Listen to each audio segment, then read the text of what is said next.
जरा सोचने वाली बात है।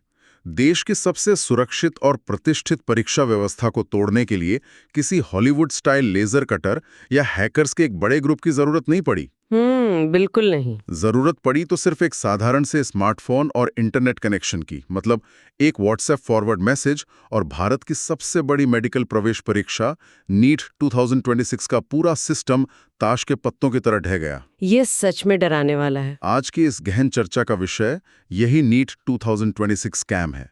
झारखंड राय विश्वविद्यालय के रिपोर्ट्स और हमारे पास मौजूद कई सोर्स मटेरियल के आधार पर आज हम इस पूरे नेक्सस को डिकोड करेंगे।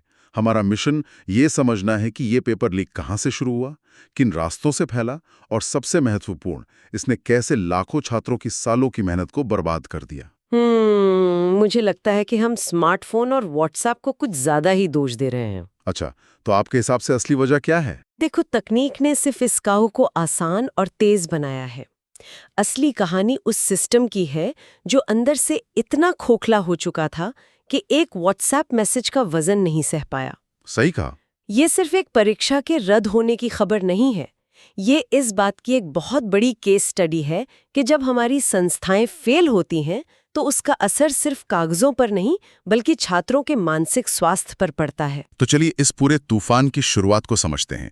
कोई भी सोच सकता है कि इतने बड़े राष्ट्रीय स्तर के घोटाले की शुरुआत डार्क वेब पर हुई होगी या कोई अंतर्राष्ट्रीय सिंडिकेट इसके पीछे होगा। हाँ, अक्सर लोग यही मानते हैं। लेकिन सोर्स मटेरियल एक बहुत ही अलग कहानी बताते हैं।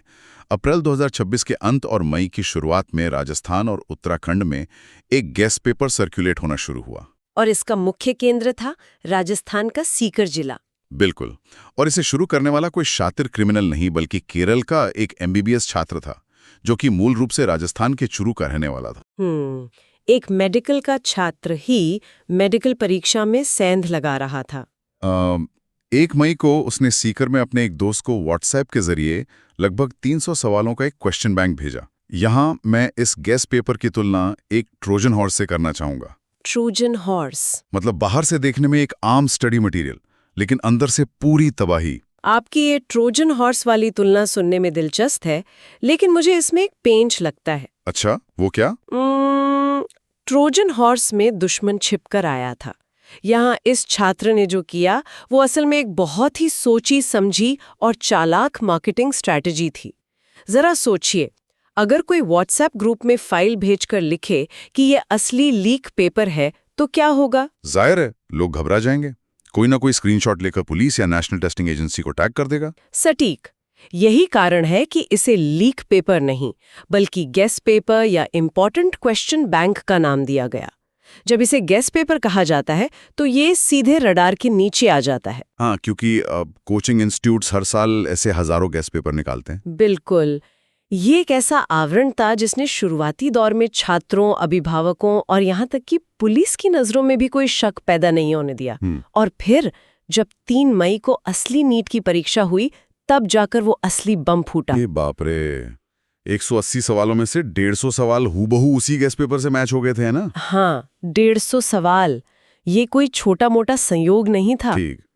ये बात सच में हैरान करने वाली है कि कैसे एक छोटे से नाम के बदलाव ने इतने बड़े अपराध को छिपा लिया। लेकिन यहाँ एक बात मुझे बिल्कुल समझ नहीं आ रही। बताइए। मतलब नेशनल टेस्टिंग एजेंसी के पास तो सुरक्षा का एक बहुत बड़ा बजट होता है। बिल्कुल। Multi layer security, biometric attendance, jammers, CCTV कैमरे, इतना भारी भरकम सुरक्षा तंत्र इतनी आसानी से कैसे फेल हो सकता है? हम अक्सर सुरक्षा का मतलब सिर्फ एग्जाम हॉल के अंदर की चेकिंग से लगाते हैं। आप जिन CCTV और जैमर्स की बात कर रहे हैं वे सब तब काम आते हैं जब बच्चा सेंटर के अंदर होता है। हाँ, वो तो है। लेकिन इस पूरे गेम में जो लूप होल है वो सेंटर के अंदर नहीं बल्कि पेपर की सप्लाई चेन में है। चलिए इसे थोड़ा डिटेल में समझते हैं। कोई भी पेपर छपने से लेकर बच्चे के डेस्क तक कैसे पहुंचता है। जहां तक मैं जानता हूं एक कॉन्फिडेंशियल प्रिंटिंग प्रेस होती है, वहां से पेपर सील होकर निकलते हैं। हाँ, और प्रिंटिंग प्रेस से निकलने के बाद वे GPS लगे ट्रकों में शहरों तक पहुंचते हैं। वहां से वे स्टेट बैंक या किसी बड़े बैंक के स्ट्रांग रूम में रखे जाते हैं।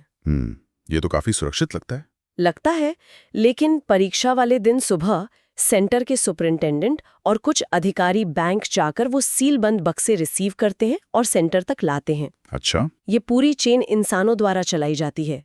कस्टोडियंस, ट्रांसपोर्टर्स, बैंक के अधिकारी, सेंटर के लोग सिस्टम कितना भी मजबूत क्यों ना हो, अगर इस चेन में कहीं भी कोई एक इंसान भ्रष्ट हो जाए तो पूरी तकनीकी सुरक्षा धरी की धरी रह जाती है। यानी आप कह रही हैं कि किसी ने बीच रास्ते में बक्से खोलकर फोटो खींच लिए? ये सबसे संभावित तरीका है और तकनीक ने इसे बहुत आसान बना दिया है।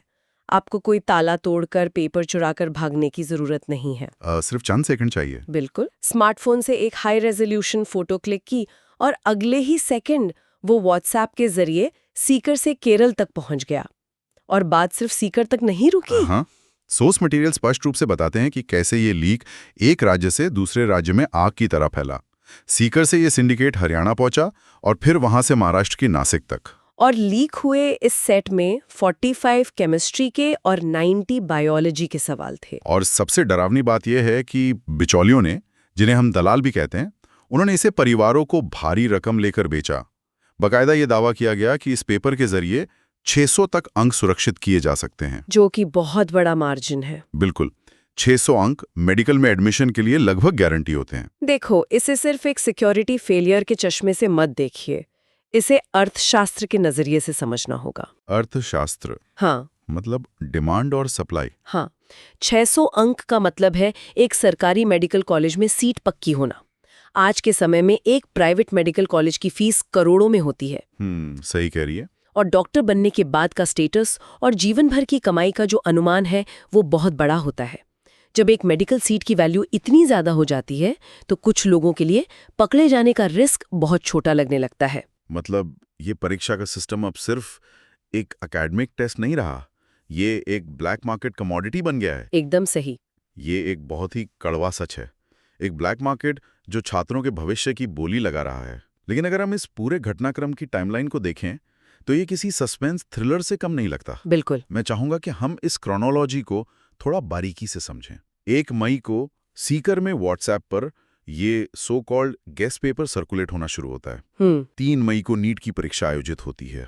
तो मेरा सवाल ये है कि 1 मई से 3 मई के बीच के उन 48 घंटों में क्या सिस्टम इतना अंधा था कि उसे इस सर्कुलेशन की कोई खबर नहीं मिली?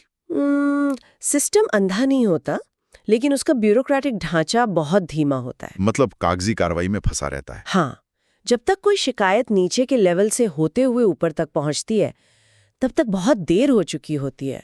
और जैसा कि हमने पहले बात की, लाखों गेस्ट पेपर हर दिन व्हाट्सएप पर घूमते हैं। अच्छा, तो असली और नकली की पहचान करना मुश्किल था? बिल्कुल। जब तक परीक्षा नहीं हो जाती और असली सवाल सामने नहीं आ जाते तब तक ये साबित करना लगभग असंभव है कि कौन सा गेस्ट पेपर असल में लीक हुआ पेपर है।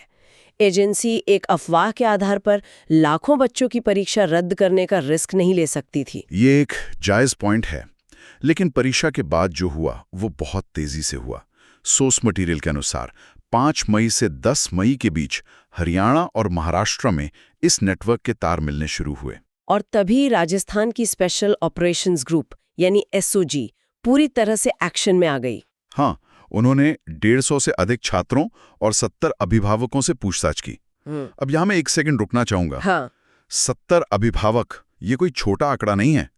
हम अक्सर सोचते हैं कि कोई भटका हुआ छात्र पास होने के लिए शॉर्टकट ढूंढ रहा होगा, लेकिन यहाँ तो माता पिता खुद इस नेक्सस का हिस्सा थे। मैं तो इसे क्राइम से ज्यादा एक इन्वेस्टमेंट कहूंगी, कम से कम उन माता पिता के नजरिए से। इन्वेस्टमेंट, ये तो बहुत ही चौंकाने वाला शब्द है इस संदर्भ में। पर सच्चाई यही है। ये मिडिल क्लास या अपर मिडिल क्लास घरों के ड्राइंग रूम में बैठकर किया गया एक फैमिली फंडेड क्राइम था। बाप रे। माता पिता अपने बच्चों के भविष्य के लिए इस काले बाजार में लाखों रुपए लगा रहे थे, बिल्कुल वैसे ही जैसे वे किसी बिजनेस में इन्वेस्ट करते हैं। ये हमारे समाज के नैतिक पतन की एक बहुत गहरी तस्वीर पेश करता है। सही कहा। और शायद इसी भारी पैमाने की वजह से ये मामला राज्य पुलिस के हाथों से बाहर हो गया। 13 मई को एसओजी ने ये जांच आधिकारिक तौर पर सीबीआई को सौंप दी। सीबीआई को जांच सौंपना कोई सामान्य प्रक्रिया नहीं थी। ये एक मजबूरी थी, क्योंकि राज्य पुलिस के पास अपने अधिकार क्षेत्रों की सीमाएं होती हैं। मतलब जुरिस्डिक्शन का इशू। हाँ, आप खुद सोचिए, मास्टरमाइंड केरल का छात्र है जो राजस्थान के सीकर से ऑपरेट कर रहा है और उसका पेपर महाराष्ट्र के नासिक और हरियाणा में बिक रहा है। राजस्थान पुलिस नासिक जाकर आसानी से गिरफ्तारियां नहीं कर सकती। बिल्कुल। जब कोई सिंडिकेट इतने सारे राज्यों की सीमाओं को पार कर लेता है तो एक केंद्रीय एजेंसी का दखल ही उस पूरे नेक्सस को तोड़ सकता है। और इस पूरी जांच, विरोध और राजनीतिक दबाव का नतीजा ये निकला कि 14 मई को, यानी परीक्षा होने के महज 11 दिन बाद, नीट 2026 परीक्षा को रद्द कर दिया गया। महज 14 दिनों के भीतर एक राष्ट्रीय परीक्षा का शून्य हो जाना, यह हमारे एजुकेशन सिस्टम के इतिहास में एक बहुत बड़ा धब्बा है। बिल्कुल, मतलब ये धब्बा ऐसा है जिसे मिटाना बहुत मुश्किल है। सीबीआई शायद कुछ महीनों में अपनी चार्जशीट फाइल कर दे, अदालतें अपराधियों को सजा भी सुना दे, एजेंसी शायद अगली बार सिक्योरिटी में कुछ और लेयर्स जोड़ दे, कुछ नए नियम बना दे। लेकिन इस पूरी प्रक्रिया में हम सबसे महत्वपूर्ण हिस्से को भूल रहे हैं।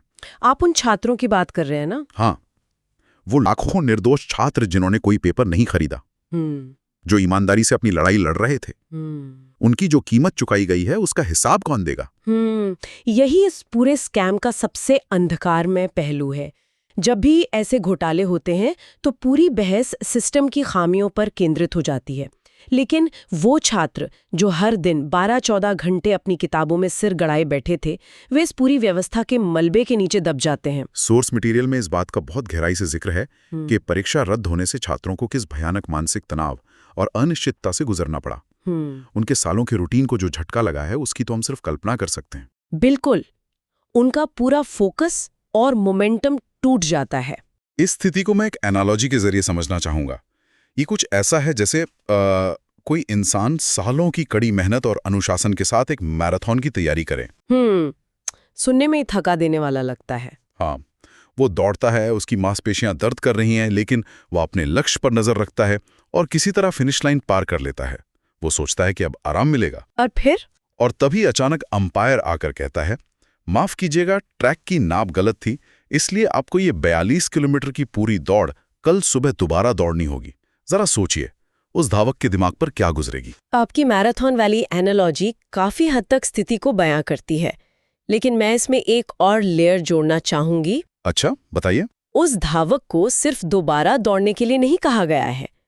उसे अब यह भी पता चल गया है कि इस रेस में कुछ लोग स्टेरॉइड्स लेकर दौड़ रहे हैं, कुछ लोग शॉर्टकट ले रहे हैं, और जो अंपायर है वो उन्हें रोक नहीं पा रहा है। अरे बाप रे, ये तो सच में बहुत हताश करने वाला है। हाँ, ये सिर्फ थकान की बात नहीं, ये भरोसे के टूटने की बात है। भरोसे का टूटना, ये बहुत गहरी बात कही आपने। देखिए, कोई भी शिक्षा प्रणाली सिर्फ सिलेबस या एग्जाम सेंटर्स की बिल्डिंग्स पर नहीं खड़ी होती, वो खड़ी होती है भरोसे पर। बिल्कुल। एक 17-18 साल का युवा इस भरोसे के साथ अपनी जवानी के सबसे खूबसूरत साल एक कमरे में बंद होकर गुजार देता है कि अगर वो ईमानदारी से मेहनत करेगा तो ये सिस्टम उसे सही कॉलेज तक पहुंचाएगा। और फिर एक व्हाट्सएप मैसेज सब खत्म कर देता है। हाँ, जब व्हाट्सएप का एक फॉरवर्ड मैसेज उस पूरे सिस्टम को हैक कर लेता है तो उस युवा का सिस्टम से विश्वास पूरी तरह उठ जाता है। वो सोचने लगता है कि मेरी रातों की नींद खराब करने का क्या फायदा, जब कोई दूसरा पैसे के दम पर वही कुर्सी खरीद सकता है। और ये मानसिक तनाव सिर्फ परीक्षा दोबारा देने तक सीमित नहीं रहता। उन परिवारों के बारे में सोचिए जिन्होंने अपनी जरूरतें कम करके, शायद कोई कर्ज लेकर, बच्चों की कोचिंग की भारी भरकम फीस भरी होगी। हाँ, ये आर्थिक और मानसिक दोनों तरह का आघात है। उनके सालों की वो ईमानदार मेहनत किसी और के लालच की भेंट चढ़ गई। उन्हें अब वापस उसी दबाव, उसी अनिश्चितता के चक्र में जाना होगा। ये सिर्फ एक एकेडमिक नुकसान नहीं है, ये एक ऐसा मनोवैज्ञानिक आघात है जिससे पूरी एक पीढ़ी प्रभावित होती है। और समाज के रूप में हम उनके इस समय, उनके इस तनाव और उनके इस टूटे हुए विश्वास की भरपाई कभी नहीं कर सकते। आप दोबारा परीक्षा करवा सकते हैं, लेकिन आप वो भरोसा दोबारा नहीं बना सकते। तो अगर हम आज की इस गहन चर्चा के सारे धागों को एक साथ पिरोएं, तो हमने देखा कि कैसे केरल के एक MBBS छात्र द्वारा सीकर से भेजा गया एक सो कॉल्ड गेस्ट पेपर असल में हमारे एजुकेशन सिस्टम की कमजोरियों पर एक सीधा प्रहार था। हमने डिकोड किया कि कैसे एक सीलबंद पेपर के सफर में मानवीय खामियों ने व्हाट्सएप को एक हथियार बना दिया। ये सिंडिकेट महाराष्ट्र और हरियाणा तक फैल गया, क्योंकि मेडिकल सीट की वैल्यू आज इतनी ज्यादा है कि लोग फैमिली फंडेड क्राइम करने से भी पीछे नहीं हट रहे। सही बात है। और इन सब के बीच महज 14 दिनों के भीतर CBI जांच के आदेश और नीट 2016 के रद्द होने ने लाखों मासूम छात्रों के सपनों को गहरी चोट पहुंचाई। ये एक ऐसी केस स्टडी है जो हमें बताती है कि जब तक हम व्यवस्था की बाहरी दीवारों को रंगने के बजाय उसकी नींव को मजबूत नहीं करेंगे, तब तक ऐसे स्कैम किसी न किसी नए रूप में सामने आते रहेंगे। और यहीं से एक बहुत ही महत्वपूर्ण और शायद थोड़ा डराने वाला विचार सामने आता है। एक ऐसा सवाल जिस पर हम सभी को गंभीरता से सोचने की जरूरत है। वो क्या है? आज हमने परीक्षा प्रणाली की कमियों पर बात की, लेकिन नीट कोई आम कॉलेज की परीक्षा नहीं है। यह भविष्य के डॉक्टर्स चुनने की प्रक्रिया है। इस घटना से चिकित्सा के उस पवित्र पेशे पर भी एक बहुत बड़ा सवालिया निशान लगता है। जरा सोचने वाली बात है, अगर भविष्य में मरीजों की जान बचाने वाले डॉक्टर, जो कल को किसी सर्जिकल टेबल पर जीवन और मृत्यु के फैसले लेंगे, अगर वे आज इस तरह के भ्रष्ट तरीकों के जरिए सिस्टम में प्रवेश कर रहे हैं, तो ये हमारे हेल्थ केयर सिस्टम के भविष्य के बारे में क्या कहता है? बाप रे, ये तो सच में रोंगटे खड़े कर देने वाला विचार है। उस मेडिकल डिग्री की असली कीमत क्या रह जाती है, जिसे ईमानदारी के पसीने से नहीं बल्कि काले धन से खरीदा गया हो? क्या हम ऐसे हाथों में अपना या अपने प्रियजनों का जीवन सौंपने को तैयार होंगे? ये एक ऐसा विचार है जो उस पेपर लीक से कहीं ज्यादा खतरनाक है। ये सिर्फ शिक्षा का संकट नहीं, बल्कि आने वाले कल के स्वास्थ्य और सुरक्षा का संकट है। एक ऐसा सवाल जो हमें अपने समाज की प्राथमिकताओं पर फिर से विचार करने के लिए मजबूर करता है। और इसी विचार के साथ हम आज की एक गहन चर्चा यहीं समाप्त करते हैं। सिस्टम की खामियों और लाखों छात्रों के भविष्य के बीच का ये फासला कैसे मिटेगा, ये सोचना अब हम सबकी जिम्मेदारी है।